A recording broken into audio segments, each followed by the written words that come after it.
Kirkuk. Iraqi Kurdish officials said early Monday that federal forces and state-backed militias have launched a major, multi-pronged attack aimed at retaking the disputed northern city of Kirkuk, causing lots of casualties in fighting south of the city.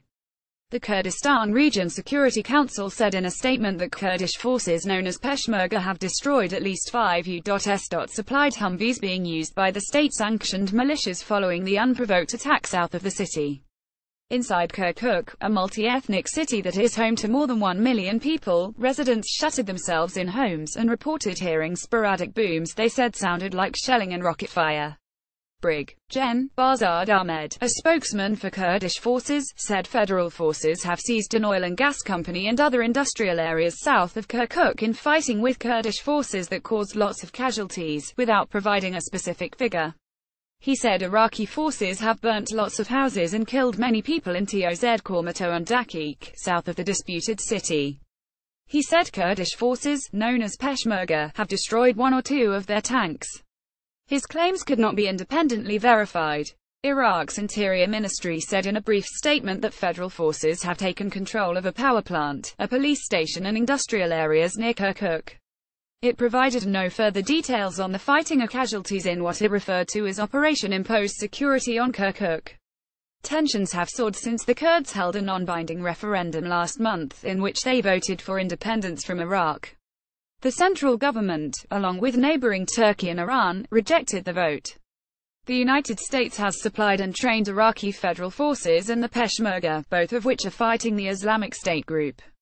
The U.S. also opposed the referendum, and has urged both sides to remain focused on defeating the extremists. U.S. Army Col. Ryan Dillon, a spokesman for the U.S.-led coalition, tweeted that it was closely monitoring sit near Kirkuk, urged all sides to avoid escalatory actions. Finish the fight versus ISIS, biggest threat to all. ISIS is another acronym for the Islamic State group. The central government and the autonomous Kurdish region in the north have long been divided over oil revenues and the fate of disputed territories like Kirkuk that are controlled by Kurdish forces but are outside their self-ruled region.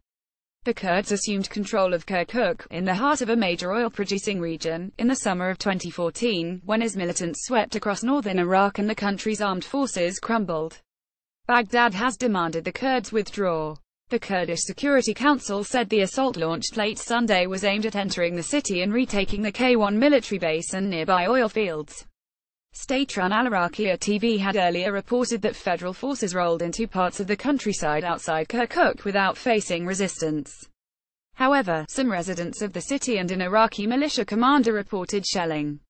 Al-Iraqi carried a statement from Prime Minister Haider al-Abadi's office saying he had ordered federal forces to impose security in the city in cooperation with the inhabitants and the Peshmerga, indicating he was willing to share administration.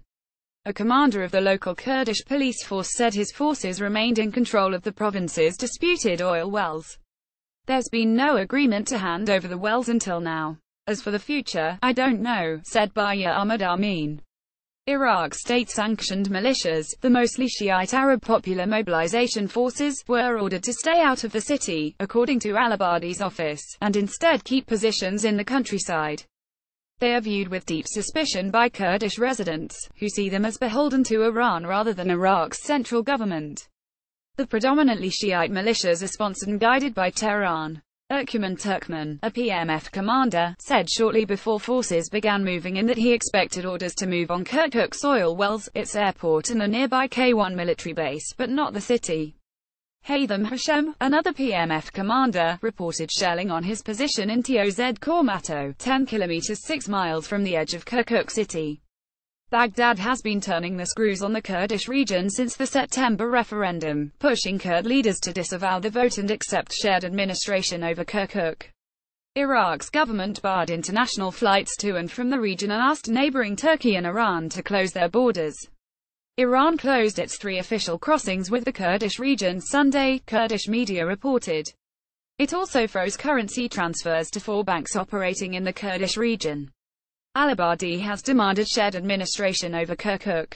His cabinet said Sunday that fighters from Turkey's Kurdish insurgency, the PKK, were beginning to appear in Kirkuk, and declared that would be tantamount to an act of war.